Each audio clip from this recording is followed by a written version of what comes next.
Sa murang edad pa lang, inspirasyon na ni Axel na tubong Gimba Nueva Ecija ang kanyang ina na isang guro.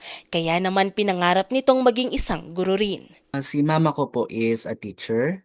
Ah, and nung bata pa po ako, nakikita ko siya madalas na nagpupuyat, na gumagawa ng lesson plans niya. And then sabi ko, ganito pala kahirap mag-teacher.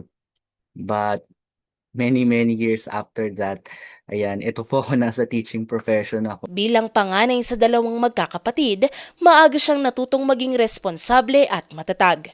Pero noong nasa high school ito, nasubok ang katatagan ng kanilang pamilya. Ang kanyang ina na-diagnose na mayroon na pala itong terminal breast cancer.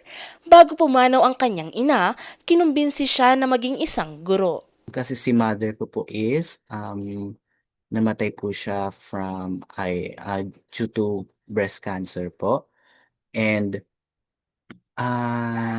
isa po sa mga napag-usapan namin bago siya mamatay is yung parang sinuggest niya din po sa akin na kung hindi ka makaisip ng profession na tatahakin mo, try mo ang teaching profession. Kaya naman matapos itong magtapos bilang magna cum laude sa St. Louis University ngayong taon, wala itong sinayang na oras para mag-review sa pagkuha nito ng licensure examination for professional teachers.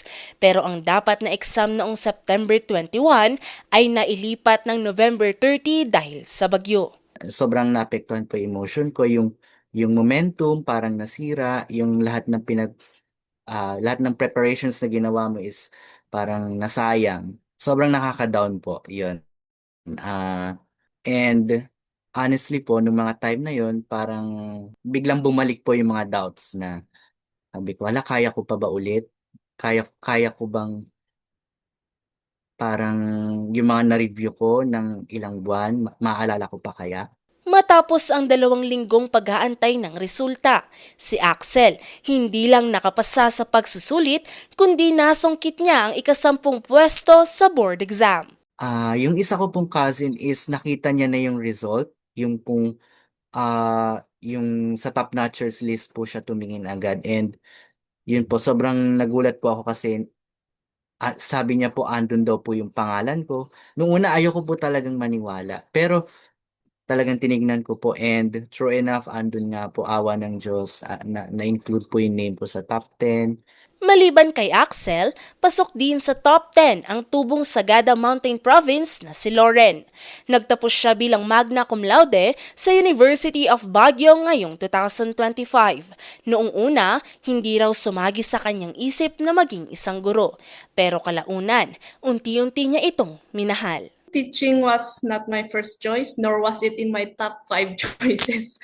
It was actually suggested by my father, and at that moment, I was still confused on what career to actually take, especially that I think we graduated on July for the senior high, and August is already the enrollment for um, college. So I just decided to pursue my father's suggestion.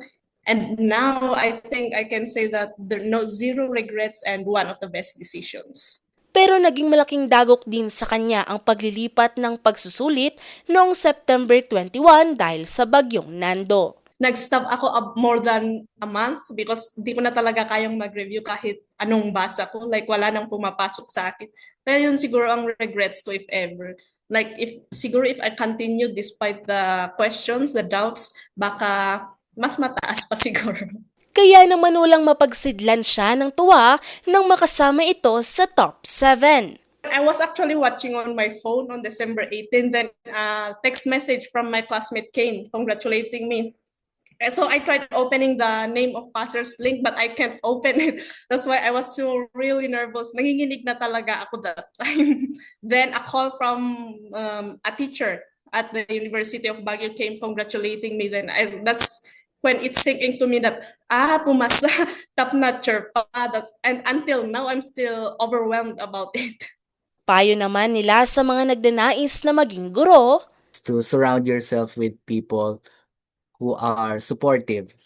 Okay, wala dapat puwang sa life natin yung mga taong puro doubts, puro negative puro negative lang ang i-feed sa mind natin. For our LPTs in the making, review, review, review. Make the most of your preparation time, but above all, take care of yourself.